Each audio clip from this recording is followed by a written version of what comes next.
great to see you on Tuesday, May the 12th. It's decent out. You know, the weather, what are we going to do? Some days it's sunny, some days it's raining. A lot of days it's raining, it's windy. I'm just expecting it to be gorgeous out because it's the middle of May. Every day I want to wake up to a beautiful 75-degree day, bright sun, no wind. But whatever.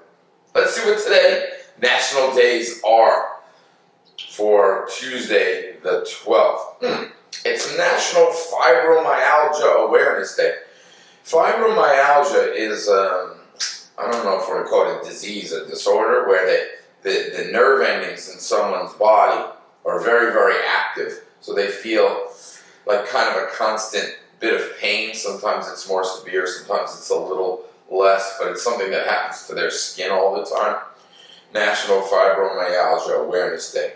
It's National Nutty Fudge Day. I love fudge. And I love fudge with nuts. Maple walnut is one of my favorite flavors of fudge. So National Nutty Fudge Day. There's only one more. National Odometer Day. Wah, wah, wah. You know what an odometer is? An odometer, the easiest way for you to see an odometer is when you're in the car. Where mom and dad might sit and drive, there's a little row of numbers, and they always move every tenth of a mile. Well, every bit of a mile, but it registers like every tenth of a mile. In an older car, it would have rotated like that. Now it's probably digital in the car that you have, and it counts how many miles you have gone in your car, the odometer. So if you look at that number, you can tell how many miles that particular car is driven. I don't know how big of a celebration we're going to have for National Odometer Day, but nice to know, I guess. Well, since today is Tuesday, I have a book that, I always say this, but I think everyone will enjoy. But it's up a little bit. It's a little higher level than the book we read yesterday, which just happens to be sitting over there in my pile. This is called Saturdays and Teacakes. It was written by a gentleman named Lester Laminack, who we have had come do a presentation at Richmond Avenue before. And the illustrations, they refer to them as paintings, is by Soentpiet, who we've also had at Richmond Avenue before. And let me tell you, this is like a dream team getting these two guys together. Lester Laminack writes a very, very nice narrative, a very nice story. And Soentpiet is just, when it comes to illustrations, he is definitely at the top of the best book illustrators. This book is a tale that takes place in the past. Now that doesn't mean that it takes place in the 1500s, but it takes place in a rural area, which would kind of be the opposite of an urban area or Atlantic City where we all meet up. A rural area, maybe in the 1950s, early 1960s, something like that. Now, there are some references in here, because I've read this book many times, that you might not know. You're like, what is that? I've never heard of that before. And we'll talk about a couple of those when we get back after I read the story to you. So I want everybody to chill out, relax, kick back, maybe get yourself a little tea cake, check out the story, and we'll have a little discussion when we get back.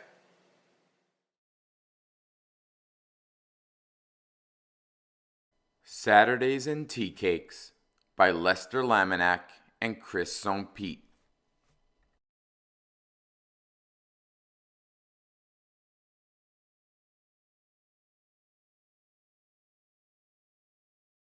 When I was 9 or 10 years old, I couldn't wait for Saturdays. Every Saturday, I got up early, dressed, and rolled my bicycle out of the garage.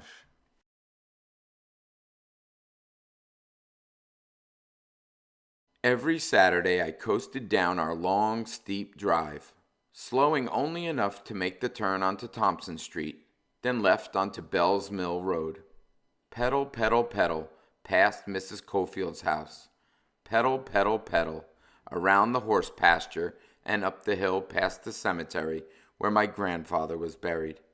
Pedal, pedal, pedal, past Mrs. Grace Owens' house and on up to Chandler's Phillips 66.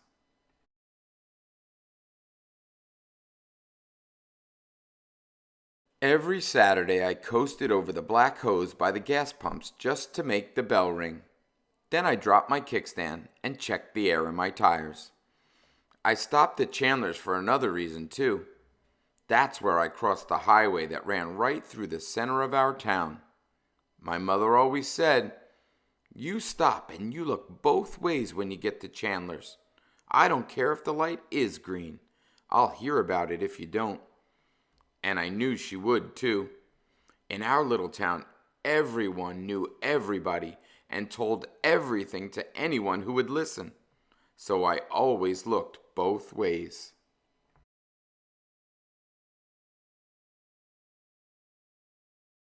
Pedal, pedal, pedal, across Ross Street, then left for a slow coast down behind the Bank of Heflin, where I turned right onto Bedwell and whoosh, I zoomed downhill as fast as I dared. Pedal, pedal, pedal, up the next hill and left onto Almond Street. It was a long stretch to Mr. White's. I always stopped there to catch my breath in the shade of the old oak tree. One more small hill, pedal, pedal, pedal, and then a right onto Gaither Street. Now I could see my grandmother's drive.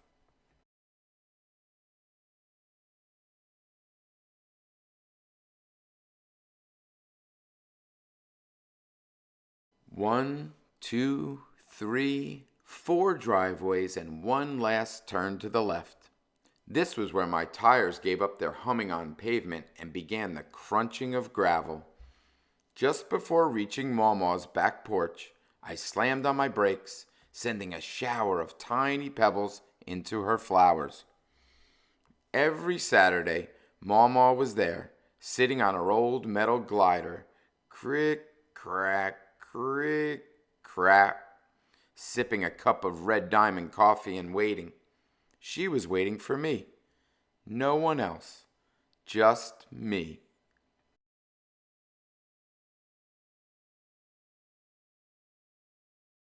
Every Saturday, Mawmaw called out, "Come on into this house. Let's have us a bite to eat." In Mawmaw's big kitchen, sunlight poured through the windows like a waterfall and spilled over the countertops, pooling up on the checkerboard floor. Every Saturday she had hot biscuits, sweet butter, and Golden Eagle syrup waiting on the kitchen table.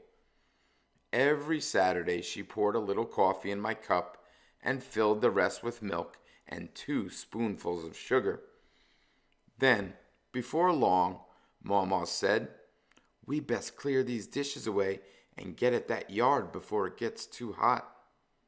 I followed her out to the back porch. "Let me put a little water on these ferns," she said. "You go on ahead to the car house." That's what Mawmaw called the garage. "I'll be out directly." By the time I pulled the old lawnmower from the garage, Mamaw was already in the garden picking plump, ripe tomatoes for our lunch. Every Saturday I pulled the starter rope again and again while the mower sputtered and spit.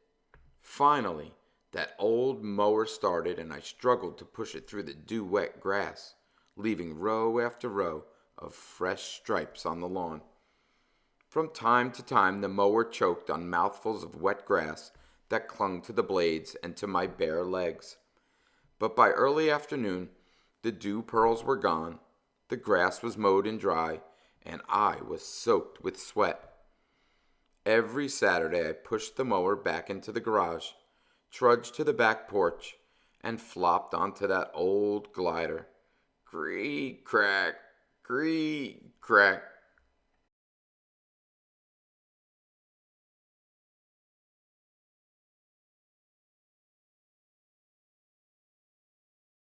Mamaw soon appeared with a tall glass of sweet iced tea. "You just cool off and rest a spell. I'm going to make us a bite to eat." Before long, she came back with 2 big tomato sandwiches on hamburger buns. Every Saturday I gobbled mine down like a hungry dog, but she nibbled at hers like a bird. "Now them's some good tomatoes," she said. "I know how you like a good tomato sandwich. Don't they taste a whole heap better when you've just picked them?" We sat there a while, listening to the calls of blue jays and the rhythm of that old glider. Then Mamaw looked at me sort of sideways and said, "I reckon I know a boy who'd like something sweet to eat." And I grinned. "Yes, ma'am, I reckon you do."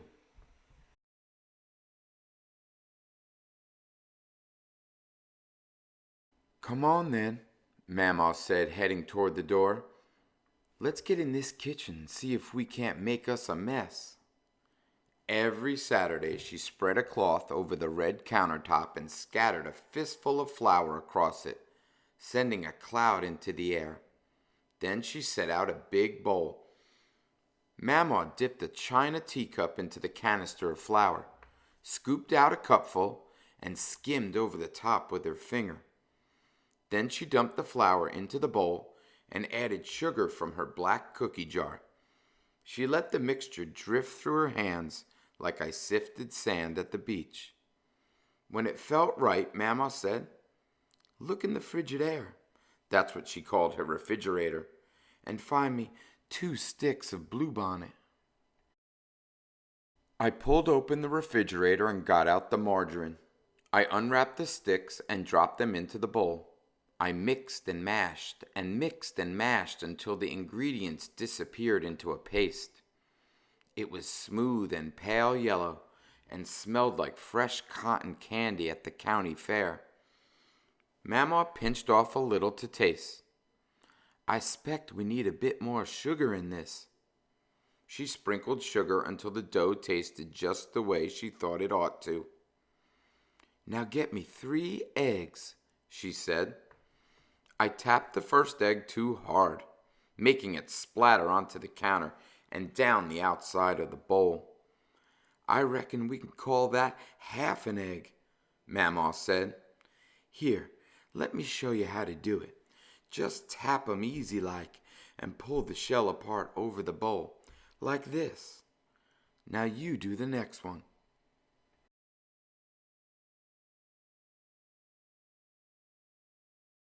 It was hard work blending those eggs into the mix with a long wooden spoon. Mamaw pinched another taste. "My goodness, buddy, we didn't put no vanilla in here. Reach up in that cabinet and get me down that bottle of vanilla flavor." When the dough tasted just right, Mamaw rolled it out onto the flour-dusted cloth. Then I cut out the tea cakes with the rim of an old tin can. We carefully lifted the circles onto a cookie sheet and put them in the oven to bake. 375 degrees for 15 minutes.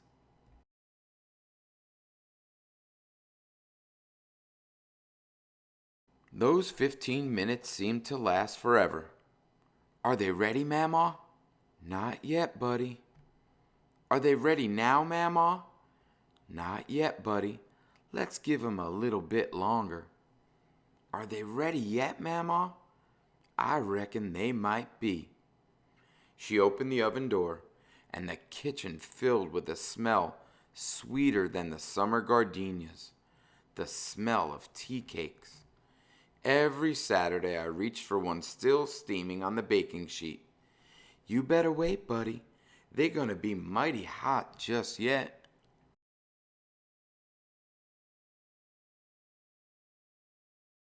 We waited until the tea cakes were cool enough to lift from the baking sheet.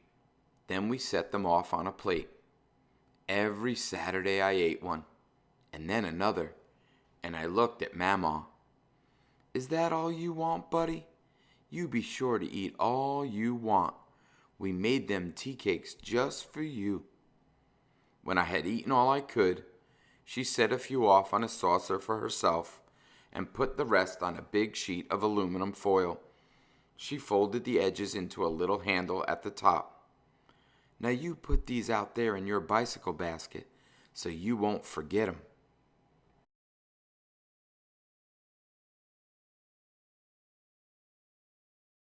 Every Saturday, as I pedaled over the gravel again and out Mamaw's driveway, I glanced back over my shoulder.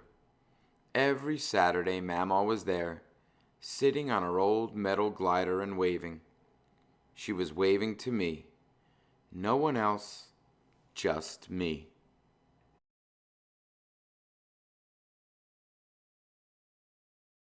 Don't worry, Mamaw. I won't ever forget.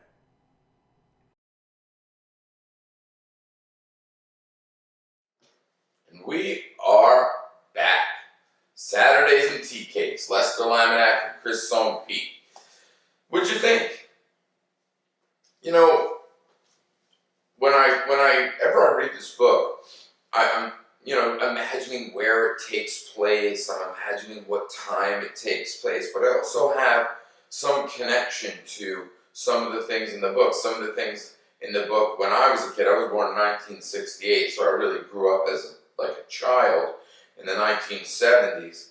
There were still some of these things that I remember very, very clearly. Of course, mowing the lawn when I was a kid is not something terribly unusual. Of course, kids mow the lawn today, but when he's starting up that lawnmower, sometimes they were terribly difficult to start. You'd be pulling that string and pulling that string over and over, and it wouldn't start. And of course, somebody that'd be watching you would always shout over, "Are you sure it's got gas in it?" And you're like, "Yes, I checked the gas, obviously." But I always remember having to do that particular job, and sometimes I would do a great job, and sometimes I wouldn't. We had at my house an above ground pool, a pool that stood above the ground. And whenever I mowed the lawn, I was supposed to make sure there wasn't anything on the lawn in the backyard or the front yard before I mowed the lawn, so I wouldn't run it over with the lawnmower. Well, I wouldn't always check. And we had a sprinkler. Our sprinklers did not pop up out of the ground. They were attached to a hose, and you would move it around the yard. And the grass was up over it, and for some reason the hose wasn't attached to it. And I ran it over with the lawnmower, and it shot through the side of the pool. And there was water all pouring out. I was like, I'm in big trouble. So I remember having to do that task.